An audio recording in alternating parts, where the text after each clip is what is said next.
اس وقت کون کون سا موبائل اس ایریے میں تھا، کون کون سا نمبر اس ایریے میں تھا، وہ ٹرسٹ ہو جاتا ہے.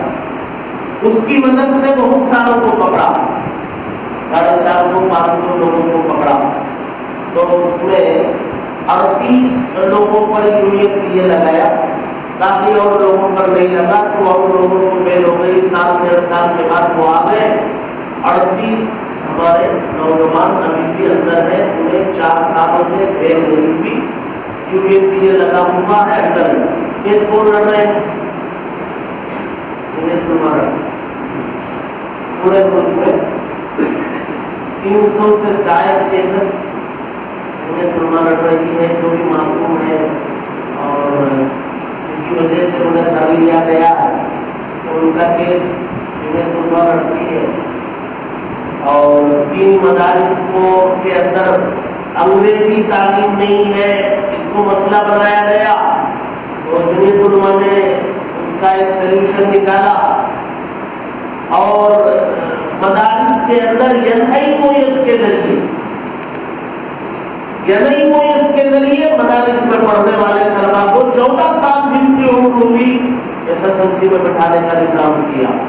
پورے ملک سے تقریباً 2,500-3 ہزار طلبا 2 سال میں دینی مدارس میں پڑھنے والے SSLC پاس. یعنی یہاں کی حکومت جو ہے جتنے نقصان پہنچانے والے اقدامات کر رہی ہے، ان کا توڑ، ان کا دفاع، ان کا ڈیفینس جمعیت علماء نے قانونی دائرے میں رہ کر کے کرتی. ایک کام بہت ضروری ہے جو ہمارے کرنے کا ہے. ایک تو مذہب پر عمل کرنا ہے، الصلاۃ خیر من النوم ہمارے لیے ہے. دوسرا جو ہے ہماری آبادی 20% ہے، 80% جو ہے غیروں کی ہے. اس میں فرقہ پرست کتنے فیصد ہے؟ کتنے ہوں گے؟ 20% کی کوئی بتا رہے، چلو 20 مان لو، 20 نہیں ہے تو باقی کتنے بچے؟ 60%. یہ 60% جو ہے یہ سائلنٹ میجورٹی ہے، یہ سیکولر ذہن کے، یہ فرقہ پرست نہیں ہے. 60% آپ کے ملک کے مطابق. ہمارا کام کیا ہے؟ اچھا وہ 20% جو کٹر لوگ ہیں ان کے، یہ 60% میں سے 1% اپنی طرف کرنے کی محنت کر رہے. جان دو یہ 60 جا کر کے گھر کو 59 ہو جائیں گے، پھر 58 ہو جائیں گے، 57، 55، 50 ہو جائیں گے. وہ محنت کر رہے ہیں پورے ملک میں. ہمارا کام کیا تھا؟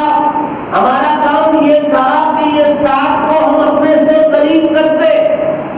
اگر قریب نہیں کرتے تو کم از کم یہ محنت کرتے کہ وہ جہاں ہے وہیں کھڑے رہے، یہ کم از کم کرتے.